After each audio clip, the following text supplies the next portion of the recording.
It's official. You better not go nowhere. Don't you move. It only takes a short while. We promise not to keep you long. It's the 10-Minute Podcast with Big Ive on DETV.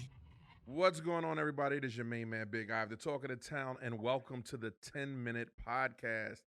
When I just sit and talk to influential people and people that are making a difference in the world, and I open my black book, and you get to hear, and you get to follow them, and you find out that the people that you're listening to are freaking awesome.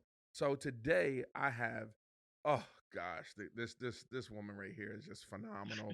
The bloodline she come from is phenomenal. Everything about her is phenomenal. Miss, and I can't wait to one day say Dr. Kori Cheatham. What's happening? How are you? What's going on? I'm doing great. You better stop with all the comments. I mean, people might be like, "Wow, she might be somebody." I really gotta know, Come on, and I am. You're right. you're You're right. right. You really got to know her. You really got to know her. And if you don't know who Kori is, Kori's father is the amazing pastor of the one of the biggest churches. If not, it is the oldest church in Wilmington, right, Kori?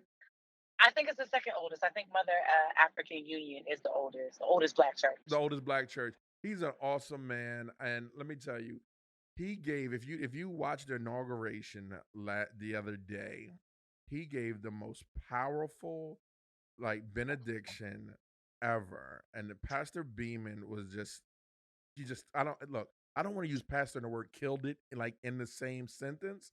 You know what I mean? But he killed it.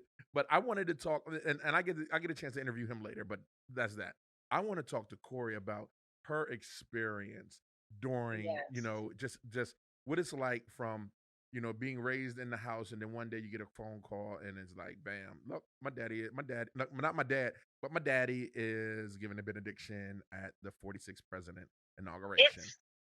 It's it's absolutely crazy. I mean, I would call it the power of the plus one because I was able to join him Hmm.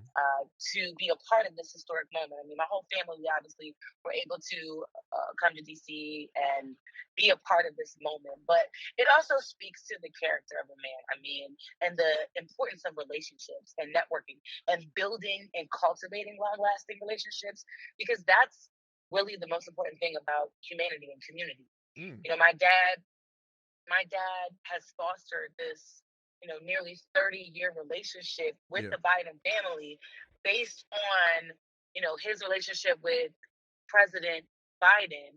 It's beautiful to say that. right, Based on right, his relationship back when he was a senator, and then building that relationship after he became vice president, building that relationship with his son. And yeah, Beau Biden was such an amazing human being. yes, he was. And, losing him, it was an impact that, not really rippled just in the Biden family, but also in our family too, because he was a part of our family. He was somebody who, would reach out to my dad and, you know, I just saw that he would look to my dad for counselship.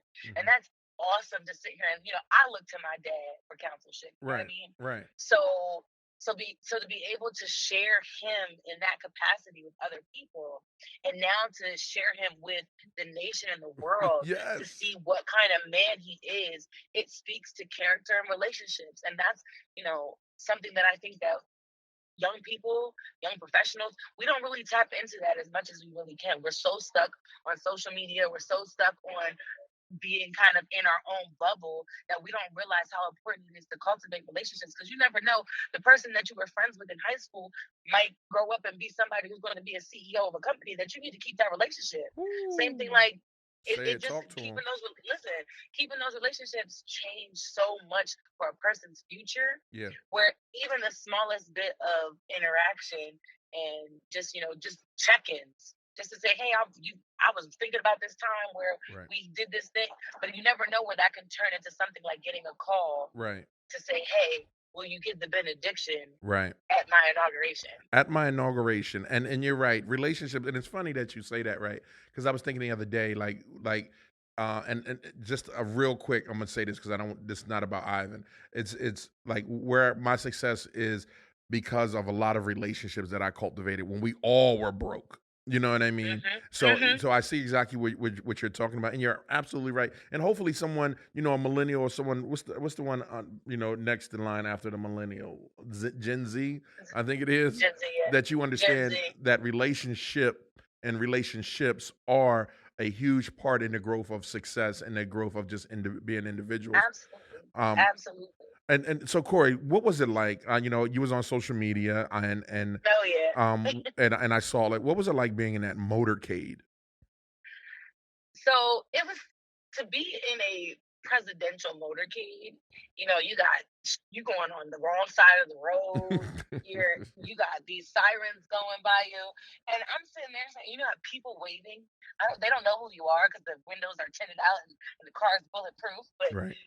they're waving, and it's a sense of it was a sense of pride and joy and excitement and nervousness. There were so many things, and in the city alone, like DC, when we got down to DC, it was so different than the DC that I've known for two Hmm. reasons. COVID, number one, Okay. because I've known DC, especially around this time of the year, the streets will be bustling with people, but COVID Right. has pulled that down. And then the second thing was the National Guard, Border Patrol, Marine, Armed, I felt like every branch of security was out there. There was the Secret Service, there was the National Guard, it was Border Patrol. So there was so much, and there were so many fences and things like that. So it was such a level of security Hmm. that going through this motorcade, I was just like, dang, we here. We Right. here. Right. It was Right. it was a sense of arrival. It was so cool. Wow. It was so cool. What was it like when you're on a platform, right? Like I know you had all the stars behind you and around you and all So that. What was that? What was that? so to be completely honest, when we came out on the platform and I walk out and I'm with my dad, he's escorting me by his arm. His baby girl. And yes. And we go to our assigned seats. And because of COVID, everybody was 6 feet apart and you two people together. Right. So I look over my left shoulder and I whisper to my dad and I'm like, hey, Dad, that's A-Rod behind us. Go ahead. Not in front of me, but behind us. And I'm sitting to myself like, okay, so Jennifer Lopez is gonna sit next to him, and then to the left of them was Lady Gaga and her guest. And I'm sitting here saying to myself, like, I'm in front of J Lo and Lady Gaga. Like I belong in the parking lot.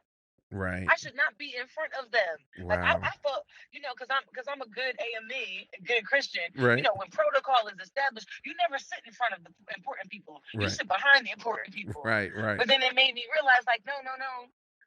You're here with somebody who's important too, and Right. that was my dad.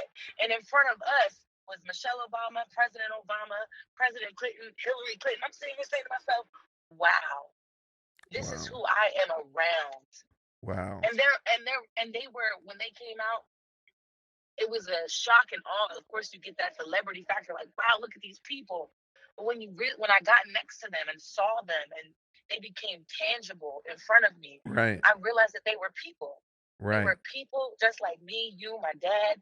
They were people, and their humanity Right. became so prevalent in that moment that I was like, wow, I'm so honored to Who just be amongst people who are just comfortable being themselves. who would have ever thought, Reverend Beeman in the relationship that him and Joe Biden formed in 1983, like it would bring like years, 20 years, 1993, excuse me, that it would have just made this moment happen. Like when your dad was on stage, right? And I understand what it's like being just that moment when you're like, yo, this is my dad. At what moment, like when he was giving the benediction, did you feel that?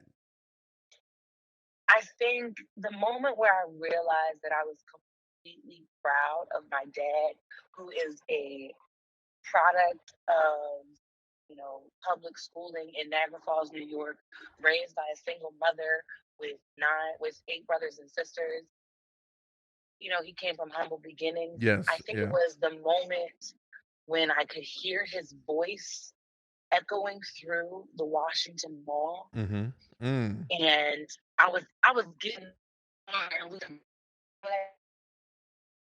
change the world kind of vibe. Mhm. And it was in that moment where I didn't realize that I was crying Wow. because I was so proud and so I felt so moved by his words because I hear him preach all the time. Right. And he again, like I said, he's my counselor. I go to him when I need advice. So I hear him talk all the time. Right. But to hear and feel the energy that was coming from everybody who was intently listening to my dad, it was just like this wave of emotion of just, wow, that's my dad. That's my dad.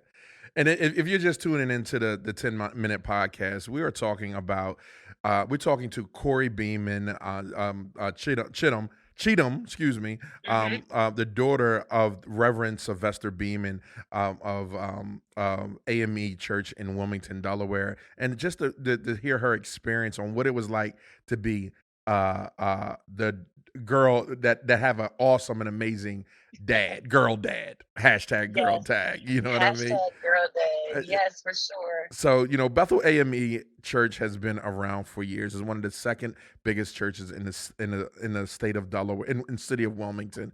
And your dad just gave this spiritual message to the nation yesterday. And so you do understand that your life and your father's life and everyone connected to you, life will never be the same. And that's a gospel song, isn't it?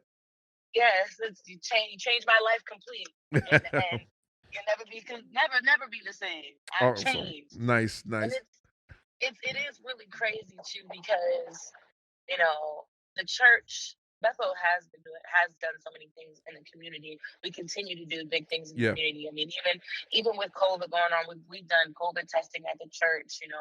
We run a nonprofit HIV and AIDS counseling and testing program, and also provide services for HIV persons living with HIV. So social impact and civic duty. Even though there's supposed to be a separation of church and state, within the Black church, we have such a call and purpose to be about social change. Right. And I feel like that's why another reason too why my dad was chosen to be a part of this specific moment in history, because he is a change agent and has always been a change agent. And I think that message and the message he delivered yesterday, it was about unity and inclusivity, because I think that people, especially if you're not a Christian or a person of faith, the message and the benediction is for everybody, right? Because that's what we need in order to move to the next chapter. I read a tweet online that was like, "Hey, I've been an atheist for years, but when Reverend Beeman delivered that benediction, I felt something," and that's what he was trying to do. And if even that affected just one person, he did his job. Message and done. I think he did more than anything. Daggone right. Job. With over 500,000 viewers, like just on one part of the country, you daggone right he did his job, and it's an honor to know your father. But I also want to say this, right? Behind, in front of, on the side of every great man, there's a great woman. So I want to give a shout out to your mother as well. Nurse Nay. So we got to give the second lady, the first lady, excuse me, you the second lady. Give the first lady a round of applause and a standing ovation. Yes. A hat tilt. Renee Beeman. Right, Renee Beeman. A hat tilt. A DETV salute. So I want to thank you all, everyone in the Beeman family, for giving a damn about the community and definitely helping out and just putting everything aside to make sure the community has what they need in this crazy time, but also that wonderful benediction with hope, unity, and striving to bring people together from yesterday's event. So look, Kori, I know you're on the road. I thank you. I thank you again for just giving me some time and some space out of your busy schedule. Tell people where they can follow you at. They can follow me on Instagram at KKAY Sinae, SINAE. But most importantly, follow my father. We're tracking this new trend of a hashtag the people's pastor. But you can follow him and on Instagram. His Instagram is at Pastor Beeman. You can follow him on Twitter at Beeman FOR Bishop. And follow the church. We're on Instagram too at Bethel AME Wilm WILM. And we have more wonderful things to come. And you can tune in live for Sunday worship on our Facebook, Bethel AME Church, Wilmington, Delaware, or on YouTube, Bethel AME Church. Service starts at 9 o'clock. There you go. There you have it. It's your main man, Big Ive, and I'm here with Kori Beeman. Cheatham, thank you. Thank you. Love you, girl. You keep safe. Thank you. All right, buckle up, take great. it, and drive safe, and I'll talk to you on the other side. This your main man. Thanks for tuning in. I really appreciate y'all. Go to DETVCH.com for more information about the community, more interviews, but also tune in to see my one-on-one. Tomorrow, I get to interview Reverend Sylvester Beeman, and you will see that interview, video interview on One-on-One with Ivan Thomas on DETV. All right, I'll see you on the other side. Be great, be love, and love everyone. See you then. This program was made possible in part by viewers just like you. Thank you for your amazing support. For more of our content, please make sure to visit our website at detvch.com. It's official. You better not go nowhere. Don't you move. It only takes a short while. We promise not to keep you long. It's the 10-Minute Podcast with Big Ive on DETV.